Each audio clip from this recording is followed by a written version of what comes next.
You have been listening to Echo FM, a touch of home for the diaspora. For more of our programming, visit our website at echofm.com and click the links to our Twitter, Facebook, Instagram, and email.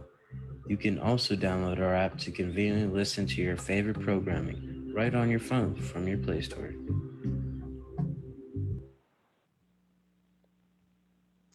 All right, all right. Chief Hale, thank you so much for having time for us today. Welcome to Echo FM. Well, thank you so much. I'm glad to be here. Thank you. Well, I would have you introduce yourself before we can get started. I think you will do a better job than I can. So can you introduce yourself so everybody knows who you are? Absolutely, glad to. So my name is David Hale. I've been a police officer for 28 and a half years. I've been the police chief here in the city of Farmers Branch since September of 2016. So I'm in my fifth year at the helm, I guess you would say.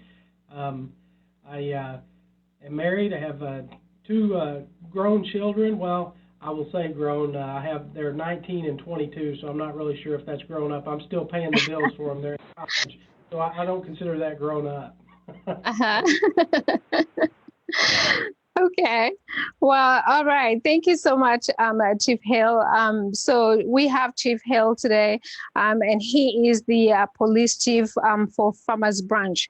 So if you've ever gotten a ticket in Farmers Branch, now you know who to go to.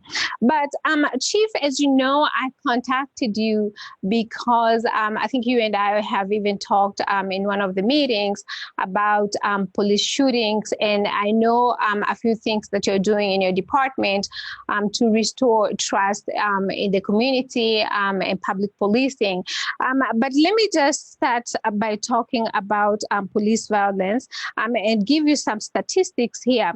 According to proceedings of the National Academy of Science of the United States of America, PNAS, police violence is the leading cause of death for young men in the United States over the life course. About 1 in every 1,000 Black men can expect to be killed by police. And the risk being killed by police peaks between the ages of 20 and 35 for men and women. Are Black people intimidating to police officers? No, I wouldn't say that they're intimidating. I think what happens is it's how the meeting occurs. Usually, when the police show up at an incident, there's something wrong. Generally speaking, people call the police whenever there's some type of issue. Sometimes it's maybe a domestic issue or whatever. And so it's the process of how the two people actually come together is probably the most significant part of it. Mm-hmm. Okay, so it has nothing to do with profiling or anything like that. No, because profiling is actually against the law. We have many measures in place. It's been against the law and across the nation for many years, and we have a lot of policy in place and standards in place that say that we cannot do it. And if we find somebody that is doing it, then we take the appropriate disciplinary action all the way up to and including termination. We have to report on all of our traffic stops that we have by state law. We also review the video of those stops. And a kind of an interesting statistic is in only about 2% of the stops that we make in motor vehicles does the officer know the race of the person that they're stopping. And so that's a very interesting statistic, and that's based on data that we have to report to the state every year. And it's roughly a little less than, right around 2% of the time do we actually even know who we're stopping until we walk up to the window. Okay, so when you pull over someone and you run the tags, it doesn't tell you the color of their skin. No, ma'am. It tells us the car. It tells us what color the car is. It tells us registration. It tells us who it's registered to, but it does not tell us who would. And also that would be kind of a difficult to do because if somebody else is driving your vehicle, that information wouldn't be of any value to us. So we don't know who it is until we actually walk up to the window. Okay. All right. So I know that and we've talked about this too, that yes, we know that there are bad apples in the police department, in any department, for that matter. But also too, we understand that a police officer is also doing his job and he wants to go back home, right? And like you mentioned, when police officers have been called, it's because something is happening, so they are called to come and intervene. But how can we as a people, conduct ourselves so that we do not, make a police officer feel threatened? Well, I think that's a very important point, Monica, is that, I think mutual respect is probably the most important thing that, when we come together, as I was talking about earlier, whatever that circumstance is, it's just mutual respect for one another and respecting, each other as human beings, regardless of color of skin.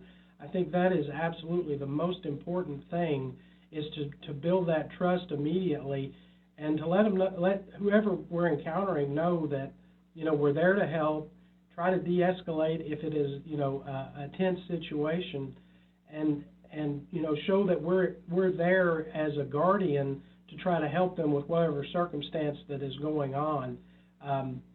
And I think that's the beginning of that is without mutual respect for one another, and kind of the dialogue that's going on in the nation right now there's an anti-police sentiment out there, not from everybody, but from certain parts of our communities, and until we figure out how to change that dialogue back to mutual respect for one another, I think it's going to be difficult. I think we have to meet in the middle. We have to meet at the table, and we have to say, look, we want to protect you in wherever you live, whoever you are, and education, I think, is important.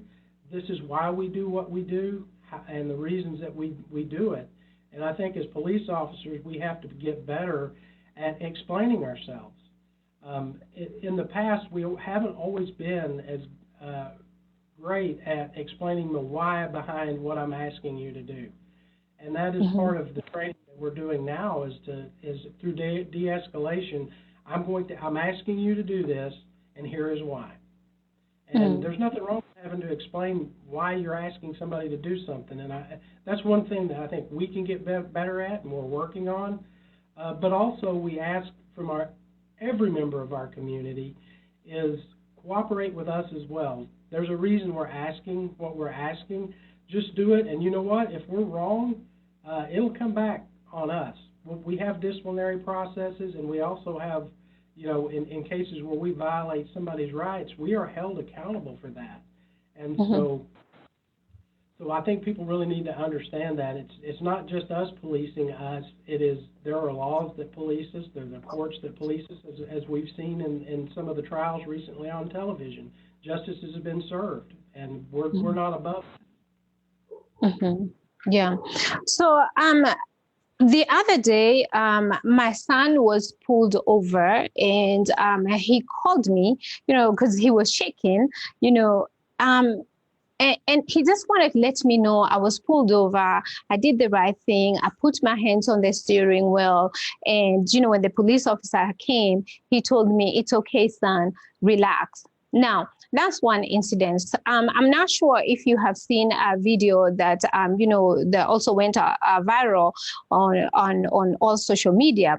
This is a military, officer that was pulled over, but then he felt unsafe and he had to go to where it was well lit because he was afraid that something may go wrong. According to the video, or looking at the video, I don't see anywhere that this officer was disrespectful in any way. But then he ended up being handcuffed. So my question to you is, if I felt the same way as this police officer, and I felt that, okay, it is dark and I've been pulled over, I'm a woman, or if I felt I am a Black person, I want to go to a place where it's well lit, because I'm afraid I don't know what's going to happen. What should I do to let the police officer behind me know that, hey, I'm not trying to run away, but I'm just trying to drive somewhere that I feel safer to pull over? What should I do? Turn on your emergency flashers on your vehicle, slow down to just a little below the speed limit so that the officer recognizes it's like, okay, this person knows that I'm back here. They've turned on their flashers to indicate that they're slowing down, and that sends the signal to us that it's like, okay, this person is going to continue to drive for a little while. They're obviously not trying to run from me because they have slowed down. Mm-hmm. And then just go to an area that you feel comfortable, be it a service station or a place where people are. We get that quite frequently, and we're used to it, and we train our officers on that as well, is that there may be somebody that might be really uncomfortable, or they're just scared. It doesn't matter what color you are. The first time you ever get stopped by a police officer, and it's happened to all of us, it's like you're scared to death. So we understand that, and then we try to, and then it's our hope that after the interaction is done, that we've done it correctly, and that that fear is no longer there, in the future. Mm-hmm. Mm-hmm. Okay. All right. Also, too, I wanted to ask you, what training does a police officer go through? And I'm relating to, the Columbus case where a 16-year-old girl was shot because she was holding a knife. And looking at the video, it looks like she was about to stab somebody else. So as a police officer, what do you consider as, danger to where a police officer have to shoot or to fire some shots? Why is it that, or what situations are called for a police officer to fire shots versus using a taser? Okay, so in that instance, a knife is considered a deadly weapon. That's proven out in the courts, and it's listed in our laws as well. It can be used for, obviously for other reasons, but when used in that manner, it is considered a deadly weapon. Going back to the video that you're talking about, so police officers not only by law have the right to defend themselves, but they have the right to defend a third party. And in that instance, that's what occurred there is the defense of a third party. Tasers are only accurate on a very short distance. They don't always work. So kind of putting yourself in the shoes of the potential victim in that case, I would ask, which would you rather me do? Would you rather me take a chance on that secondary device, even though it's less lethal, not working, and then you end up getting stabbed, or the officer makes a second decision and decides to use deadly force because his perception or her perception was that deadly force was about to get used against a third person? Mm-hmm. Mm-hmm. Okay, so also too, I think during our talk, something that has always come up or has come up before is that a police officer is a police officer and not a social worker or a healthcare provider to recognize if maybe they were called because of unruly behavior or for any reason, and maybe the person they've been called to come and respond to is mentally sick. So what happens then? So again, under the law, a peace officer has the right. Well, let me back up before I talk about the law. So what the tendency that happens, and I'm sure this is in every country, is the police we're always available 24 hours a day, 7 days a week, 365 days a year. So we're usually the one that gets the call whenever somebody is having a mental issue, and it's because we're available. We're out on the street, and so it's social workers and mental health professionals are not always available at 2 o'clock in the morning. So we get the call, and we go out, and under the law, if a person is a danger to themselves or others based on what they have told us. Sometimes people will tell us, yes, I want to hurt myself, or I'm thinking about hurting someone else. Then under the law, we have the emergency to do an emergency detention. It is not an arrest. It's not for the purpose of putting someone in jail. It is for the purpose of detaining them and taking them to a mental health facility in the community so that they can get help. And that's where escalation is so important to us, and also training on how to deal with mental health issues. The communities expect a lot from us, and as you were saying yourself, is that we're not mental health workers. However, we are getting training, and that's one of my goals for this year. And I've got 8 people already trained, and another 4 coming in June. We have what's called a 40-hour mental health peace officer class through the state, and I have mandated that every one of my officers go through that course so that they are better equipped to be able to deal with people who are in mental health crisis.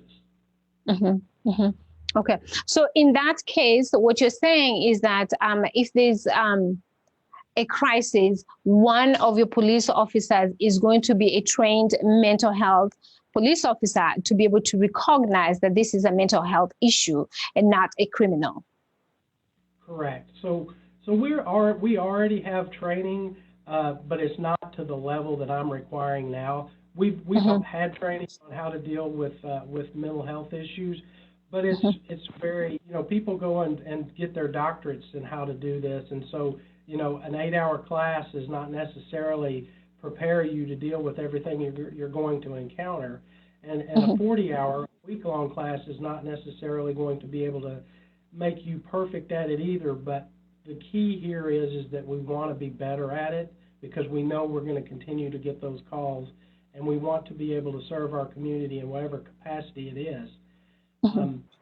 We are also doing a study, and I think we've finally gotten it funded through the Meadows Mental Health Policy Institute to study 2 things for us to give us some direction, because we are not experts in mental health. But this study will look at mental health, the issues of mental health in our community, and also how it is connected to homelessness in our community, because oftentimes the 2 are connected. And that way they can come back with that report to us, so we know which direction that we need to go to be better at responding to those types of calls. Another thing, a project we're working on is in our dispatch center that initially gets the calls.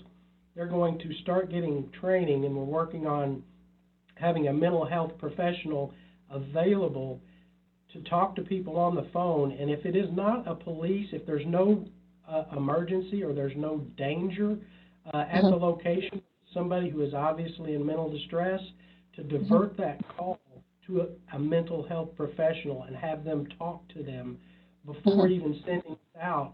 And they may even never even send us, depending on the circumstance, because we want to make things better. And sometimes just us showing up, and if somebody's seriously mentally ill, it makes it worse just the fact that we show up, because we're in uniform, have a gun, and and so we're trying to find out what the best model is for us to be able to better serve that portion of our community. So is this going to be just Farmers Branch only, or do you all as police chiefs, communicate so that this can be either statewide or citywide, something like that? Well, that's a great question. So we are in partnership with our neighbors, the cities of Carrollton, town of Addison, and the city of Coppell. This study will be done for all 4 of those cities, and so we will all get that information as if we're all interconnected. We're all part of, we all connect with one another in this region, and that way we can all work toward, making our response in all of our communities, because sometimes we will help our neighboring jurisdiction, and we will answer a call in their jurisdiction, and we want to be able to do the same for one another. So their officers are going to be trained just like ours are, so we know that whenever we cross over borders that we're giving the same level of service. Okay, so Chief, back to where if I am stopped over and I know I'm not doing anything wrong, but I feel insecure, and then I'm being told to come out of my vehicle. I do not feel like I want to come out of my vehicle. Is there anybody that I can call to come in and make me feel safer, or what should I do at that point, especially if they open my door and pull me out? Well, that is, let me go back to the reason why that happens. So there's Uh-huh. the time, if it's just a simple traffic violation, Uh-huh. the officer is probably not going to ask you to get out of the vehicle. Uh-huh. Every jurisdiction is a little bit different. Usually when an officer asks you to get out of the vehicle, it's because they've seen something that they think might be contraband, they think might be dangerous to them. Okay. So they're trying to remove the person away from whatever that item may be. And it also may be because you have to, if somebody has been drinking alcohol, we have to get out of the vehicle to perform the tests to make sure that you're safe to drive, because it's our duty and responsibility to keep our roadways safe. And so if we feel like that there's alcohol or drugs involved in operation of a vehicle, we have the authority to ask the person to step out of the vehicle. The best thing to do is to just do what the officer asked, and then they will explain to you why that they're doing what they're doing. And that's what we're working at getting better at. It's like, look, the reason I need you to step out of the vehicle is because I see something over there that is, I'm not sure what that is. It is causing me to be nervous. If we can just step out, then we'll remove ourselves from that, and I'll explain further, why I stopped you or what's going to happen next. Okay, so I have let me see, Coach K. She is saying, is cultural diversity training part of this mental health training, or is it separate? That's one part of her question. Did you understand? Did you hear it, or you want me to repeat it? No, I heard it. Okay. So cultural diversity is a mandated course because we are licensed as police officers through our states. And as part of our basic police academy, and then also as continuing education, we are required to do cultural diversity every 2 years. And so it is separate, but we're getting it nonetheless. Okay. All right. So I have somebody else here.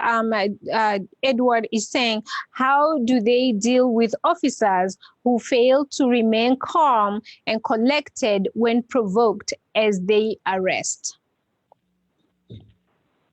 So multiple ways. We look at it as a training issue to begin with.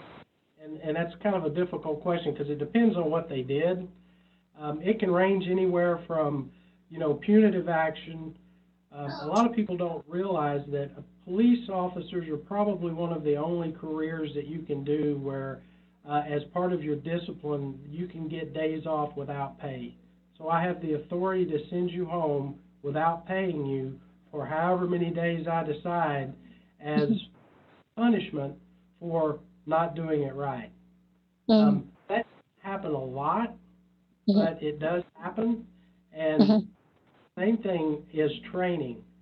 And if somebody is not doing it correctly, and the way that we do that is, one, through our supervisors being out on the street and watching how our officers are performing, but two, and most importantly, is every interaction that we have is recorded either by the in-car video that is inside the police vehicle, and we are all required and do have body cameras that have to be activated whenever you are encountering the public.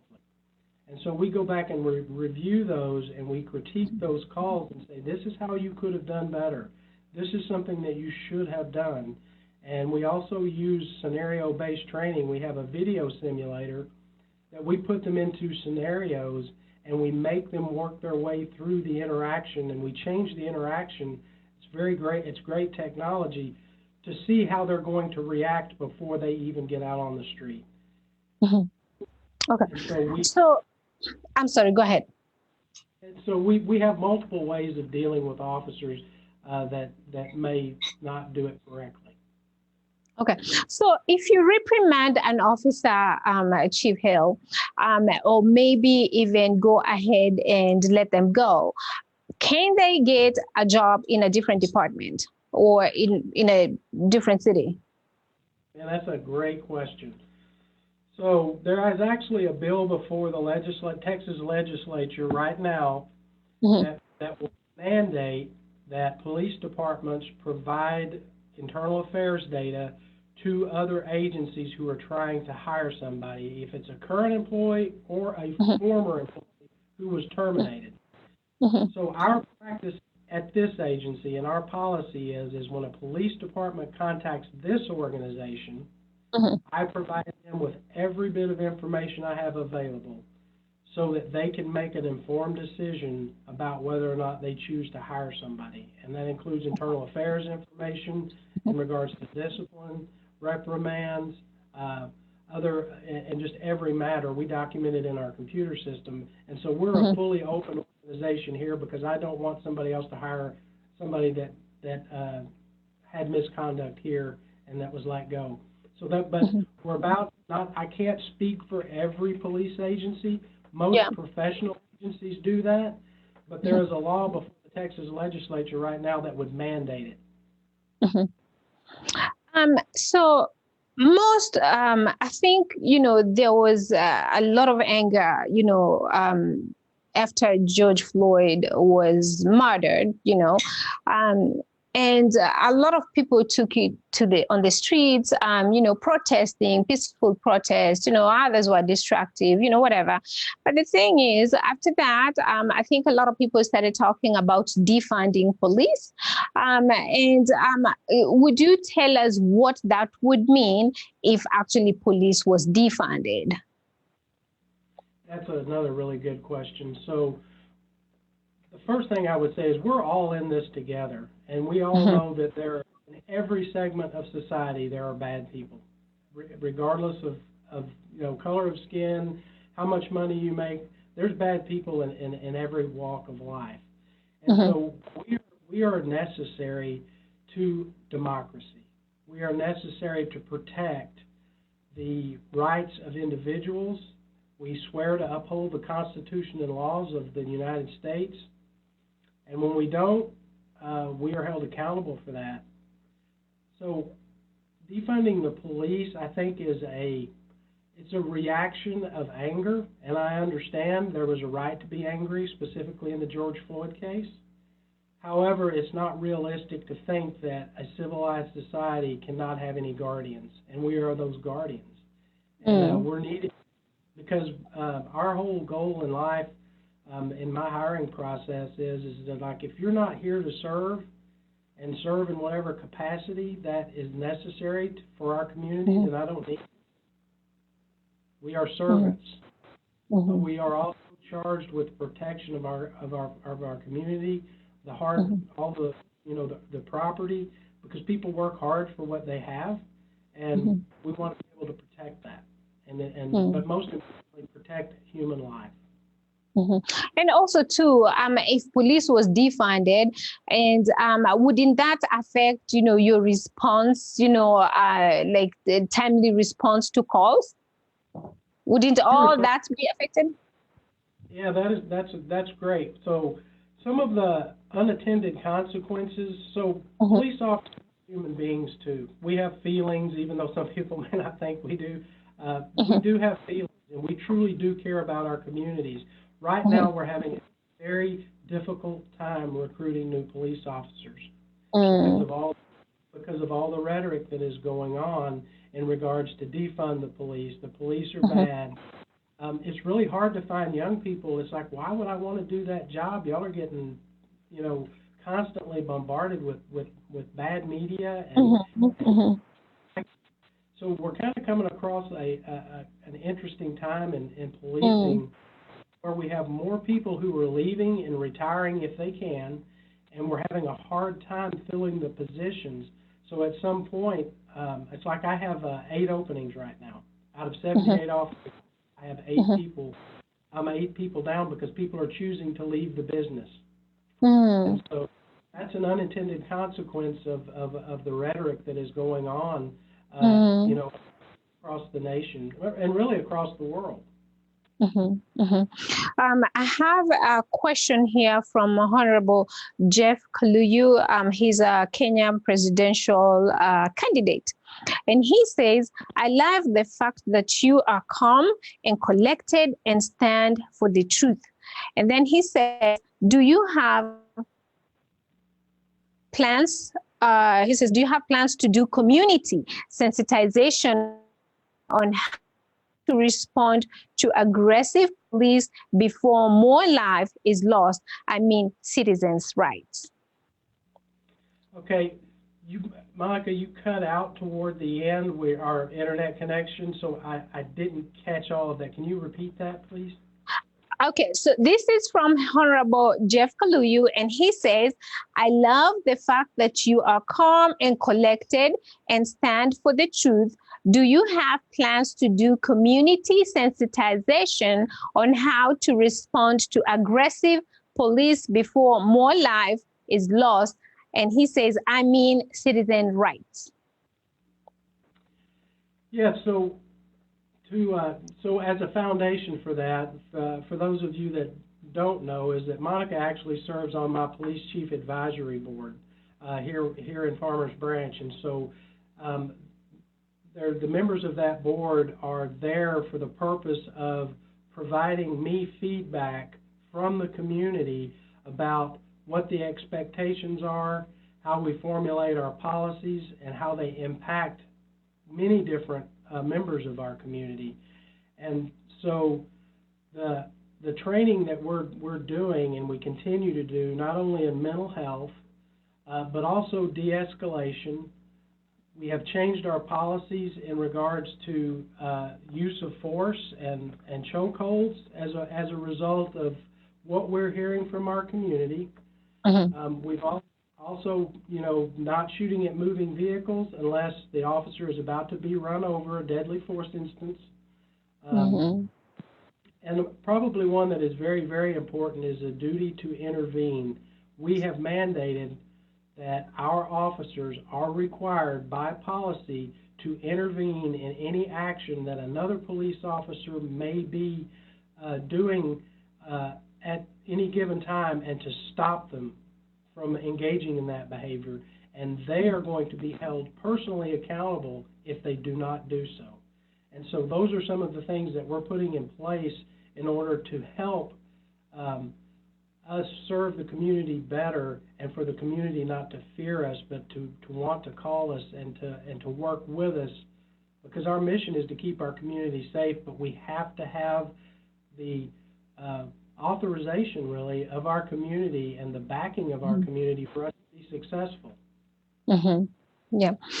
So I have another question here again from Coach K, and she is saying, I think our kids, especially teenage Black boys, are scared of police. What message do you have for our boys? What plans do you have to teach out them so that we can improve this relationship and trust again? So we have a role in that as police departments, but I'm going to kind of put the brunt of that back on parenting. I think it is very important that parents give the appropriate narrative to their children in regards to police, their function, what they're here for, and why they do what they do. I think the parents' message is going to be the most effective from early in their youth. If we have parents out there teaching their children that we are the bad guys, then it's going to be really hard for us to break that cycle of distrust. Because I'm going to believe my parent and when I'm a kid, I'm going to believe what they tell me.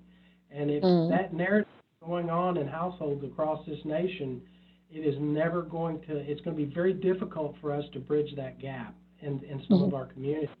And so I would say that's where it starts. And we are more than glad to help with that narrative. Bring your child to the police department. Let them see who we are, that we are human beings that put on our pants one leg at a time just like everybody else.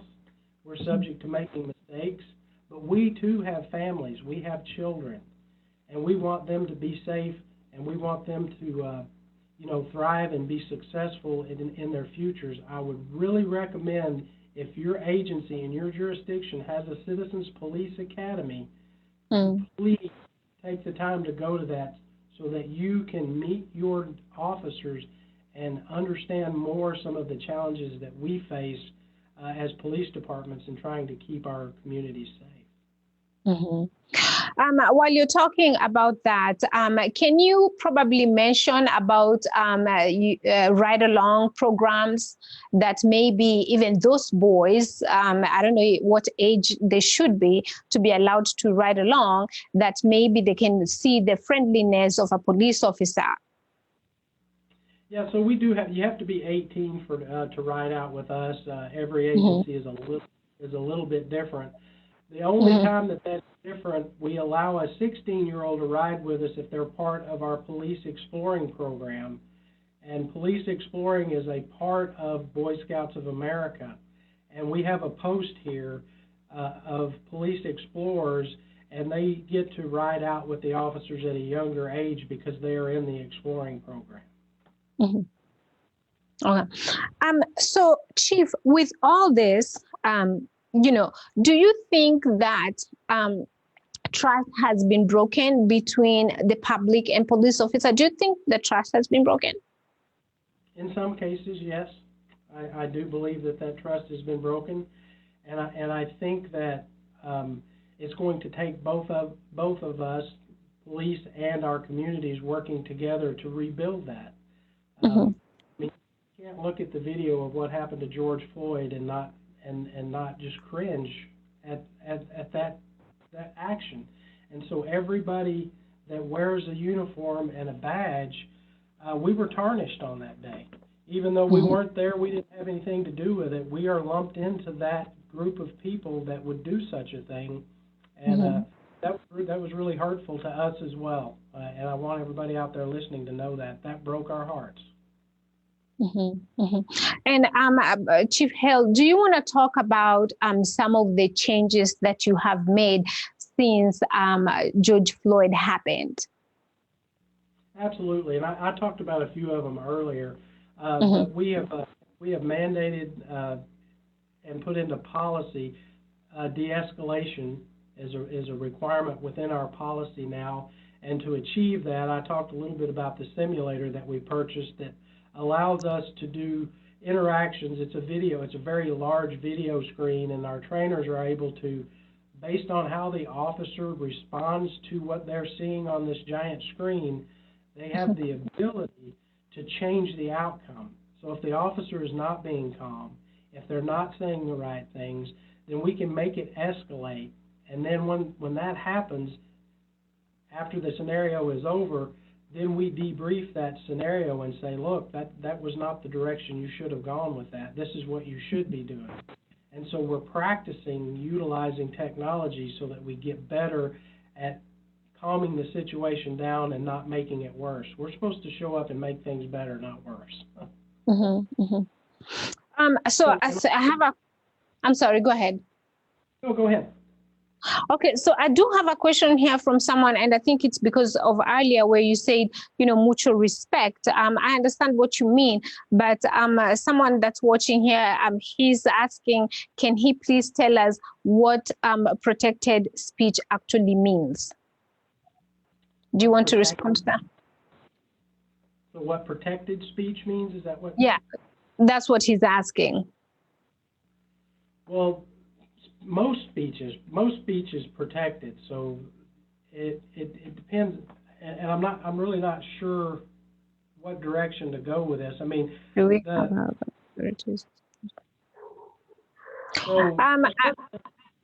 public can't do. So you can't go into a busy movie theater in the middle of a movie and jump up and start hollering fire and causing even when there's not one. And because that causes a reaction that is inappropriate and people can get hurt. But as far as, I would need to know a little bit more because is this specific to a person's ability peacefully Yeah, protest? I think what he's probably trying to ask is, what is it that a person can say to provoke a police officer that would cause provocation? Well, really, utterances should not provoke us. The truth, we don't like to be talked to badly, uh, but we work in an environment where sometimes it's going to be expected. We deal with people who are on drugs, they're intoxicated, they may be mentally ill, and they may say things that they don't even remember. So words to us should not necessarily increase our agitation. Now, if you tell me that you're going to hurt me, then I'm going to take that seriously. That's going to cause us to kind of ramp up a little bit, because if you're going to tell me you're going to hurt me, I'm not going to let that happen. Definitely. Right. But just generally, what we train our officers to do is, a lot of times when we show up, it may have nothing to do with us. They might have been in a confrontation with their spouse or a friend, and they just want to vent. They just want to tell somebody, and so we need to be good listeners and not be offended by what. So what I am getting here, because I got another comment here, and it says, Chief, I think once you start doing heavy community outreach, you will not have problems hiring police officers in the future. So I think what I hear most of the people here are saying, that they want community sensitization and community outreach so that there can be that relationship between police officers and the community. That's what I'm hearing people here saying. And I do not disagree with that one bit. And I think our police departments do need to reflect our communities, and we're working towards that. Here in Farmers Branch, a lot of people don't realize it, but we're over 50% Latino. And so we work very hard to try to hire officers who speak Spanish and who represent the Latino community. We have also started a program in this past year. COVID kind of messed us up with our outreach, but if you've ever heard of Unidos, it is a program that is specifically for outreach for our Latino community, because that's 50% of our population. And so we think it's really important that we connect with that community, especially with everything that's going on with immigration and all of that. It's really important that we connect with that community, but we need to connect with every member of our community. And we have programs for that as well. Coffee with a Cop. I do speaking engagements anytime I'm ever asked to do so. Outreach to the churches, and to get to know through our chambers of commerce, get to know our business professionals. So our job is constantly to stay in communication with every member of every facet of our community. And so that point is well taken. Okay. All right then. Chief, I know you have a really, really busy schedule, and I just want to thank you so much. When I called you, you did not even hesitate. I want you to just, tell community whatever you want to tell them your closing remarks, and then I will let you go. Well, very good. Well, first, let me say thank you. It's an honor to be able to do this. The last question was exactly what this is about. It's about doing outreach. It's about being available to our communities and to speak to them and let them ask the difficult questions. Sometimes we may not have a great answer. We may not even have the answer, that people were expecting. But that communication is key to us building relationships and having a mutual respect and understanding for one another. In my closing remarks, I will tell you that, at least in my organization, and again, I can't speak for every police department, and I touched on it a little bit earlier, that unless you have a servant's heart, you don't have a place in my organization. I need people who care about the people that they're protecting, and I need them to go out and do that in whatever form or fashion that takes place, with respect, treating people with respect and with dignity, regardless of the circumstance. And for us to do that. But I will tell you, we need your help. We need every member of our community to meet us halfway so that we can have that mutual understanding. Become active in your community. Become active in your local government. Become active in knowing the members of your local police department, and meet us. And we're glad to explain ourselves and to let you kind of behind the curtain, so to speak, to let you see why we do some of the things we do. Because I think with education is power, and that understanding of me understanding why you as a community, whoever that is, whether it's a Hispanic, Latino community or the Asian community, if you say, okay, well, we're scared of you, me understanding why that is helps me be better at responding to that community. And then I can say, okay, well, here's why we do what we do. And so just that communication, I think, is absolutely key to keeping our community safe and to have that mutual respect and understanding for one another. Other than for the days that you're speaking, Chief, or doing community outreach, is there any way that anyone in the community, if they needed to send a message to to you or to anybody in your department, is there any way that they can do that? Absolutely. So you go to our website, and we've got a couple of different formats. If you like to keep it electronic. On our website, we have a compliments and complaints.